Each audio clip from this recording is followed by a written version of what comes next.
तर आधी मी एका ब्रोकिंग फर्म मध्ये सॅलरी बेसिसवर वर्क करायचं. तिथे फक्त ब्रोकिंग फर्म मध्ये ब्रोकरेज जनरेट करायचं काम. त्यानंतर कमोडिटीमध्ये कोणतरी शिकवणारं भेटावं. देवाच्या दयेने तुम्ही भेटलात, तुमच्याकडनं बरंच काही शिकायला मिळालं आणि 500, 1000, 2000 डेली बेसिसवर अर्न करता येते. पण त्याचा योग्य मार्ग निभावण्यासाठी आपल्याला एक गुरु पाहिजे. तो तुमच्या दयेने लोकांनी हे करावं, तुमच्याकडे येऊन त्याचं अधिकाधिक नॉलेज घ्यावं. कमी फीज मध्ये अधिकाधिक नॉलेज मध्ये आणि आयुष्यभरासाठी पुरणारं असं मार्केट आपल्याला कमोडिटीच्या रूपात लाभलेलं आहे. तर त्याचं योग्य ते ज्ञान घेऊन लोकांनी पुढे यावं त्याच्यामध्ये.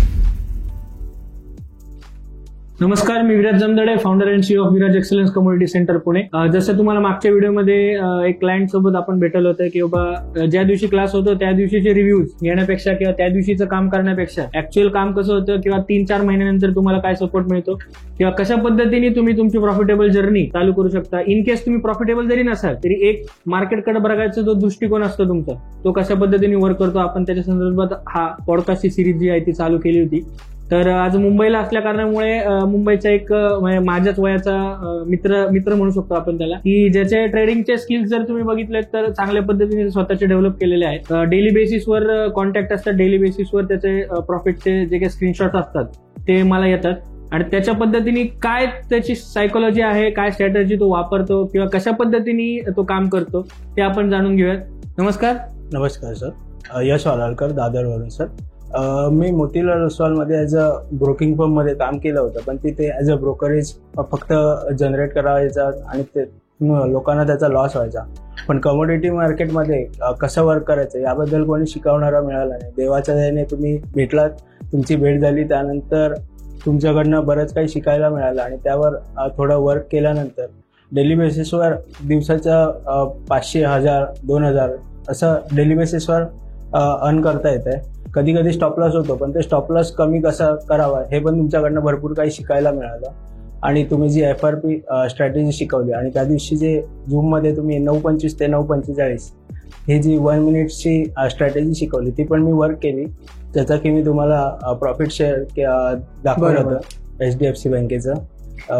तर ते बऱ्यापैकी वर्क होतं आणि जे तुम्ही फ्रेश ट्रेड, नो रिटेस्टचे ट्रेड, त्याच्यात पण बऱ्यापैकी वर्क होतं. ट्रेडिंगच्या आधीची लाईफस्टाईल म्हणजे काय, की तुझं राहणीमान काय होतं किंवा तुझी मेंटली किंवा तुझी स्वप्न काय होती आणि आता जे तू ट्रेडिंग करतोय ज्याच्यामध्ये मी असं म्हणत नाही की तू कायमस्वरूपी प्रॉफिटमध्ये जाशील. इन केस कधी लॉसही होऊ शकतो, कधी प्रॉफिट येऊ शकतं. शेवटी मार्केट आहे. तर आपल्याला जे काही आत्मसात करायचं त्याच्यातनं, की आपल्याला जर बघितलं तू ती 100% जेव्हा मार्केट कळतं तेव्हा आपण त्याच्यामध्ये काम करायला आपल्याला भीती वाटत नाही. मेन मुद्दा म्हणजे तर याच्या आधीचं तुझं लाईफचं काय होतं आणि इथून पुढचं तुझं काय एम आहेत किंवा काय स्वप्न आहे त्याच्याबद्दल थोडं. जसं की तुम्ही आधीचं मला विचारलं, तर आधी मी एका ब्रोकिंग फर्म मध्ये सॅलरी बेसिसवर वर्क करायचं आणि तिथे सुद्धा काम हेच होतं की ट्रेडिंग बेसिसचं.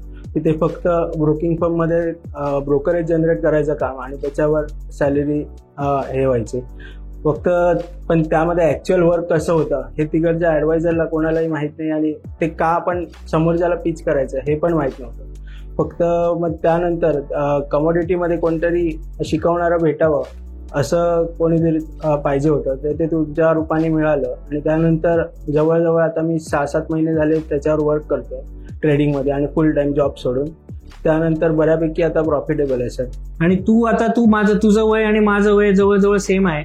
तर आपल्या वयाच्या मुलांना तू काय सजेशन देशील की जे आज जर बघितलं तर आज इंस्टाग्राम, मोबाईल किंवा एक फेम लाईफ लोकांना आवडायला लागले किंवा आपल्या वयाच्या मुलांना त्या गोष्टी आवडायला लागल्यात. एक जे महत्वाचं वय असतं 23, 24, 25 या वयामध्ये जिथं आपला आर्थिकदृष्ट्या आपला पाया प्रबळ करायचा असतो किंवा आपल्या इथून पुढची जी जर्नी आहे ती चालू करायची असती, तर ह्याच्यामध्ये आपण बऱ्याच गोष्टी चुकीच्या मार्गाला लागायला लागतात मुलं. तर यांच्यासाठी किंवा आपल्या युथसाठी तुझा काय संदेश असेल की काय केलं पाहिजे? लोकांनी इंस्टाग्राम, फेसबुक ह्याच्यावरती सुद्धा शिकण्यासारखं भरपूर काही आहे मार्केट रिगार्डिंग, पण त्याचा योग्य मार्ग निभावण्यासाठी आपल्याला एक गुरु पाहिजे. तो तुमच्या दयेने लोकांनी हे करावं, तुमच्याकडे येऊन त्याचं अधिकाधिक नॉलेज घ्यावं. कारण कमी फीजमध्ये अधिकाधिक नॉलेज मिळतं आणि आयुष्यभरासाठी पुरणारं असं मार्केट आपल्याला कमोडिटीच्या रूपात लाभलेलं आहे. तर त्याचं योग्य ते ज्ञान घेऊन लोकांनी पुढे यावं त्याच्यामध्ये. आणि याच्यातला मुद्दा सांगण्याचं कारण पण एकच आहे की तुम्ही जे तुमच्या कष्टाचे कमवलेले जे पैसे आहेत ते इतर कुठल्याही फेसबुक, इंस्टाग्राम बघून, त्यांचे रिव्ह्यूज बघून किंवा त्यांच्या लोकांशी कॉन्टॅक्ट न करता तुम्ही तिथं फी भरू नका. लाख, 1.5 लाख रुपये फी स्वतःची वाया घालवू नका. या दृष्टिकोनातनं आपला प्रयत्न आहे आणि त्या गोष्टीमुळं जसं यश तू इथं आलात, तुझ्या ज्या 2 गोष्टी होत्या त्या आम्हाला सांगितल्यात, त्याच्याबद्दल खरंच मनापासून आभार. आणि तुझी येणारी जी काय ट्रेडिंग जर्नी आहे तसंही आपण 6 महिन्यानंतर परत भेटणारच आहोत. 6 महिन्यानंतर बरोबर. पण मी तुला त्या गोष्टीच विचारणार आहे की ज्या बरोबर. आपल्याला इम्पॉर्टंट आहेत. आणि बऱ्याच गोष्टी आहेत की लोकांना असं वाटतं की फक्त ट्रेडिंगमध्ये लॉसच होतो. जर बघितलं तर ऑप्शन मधले ट्रेडिंग वेगळं आहे, कमोडिटी मार्केट डिमांड सप्लायचं ट्रेडिंग वेगळं आहे.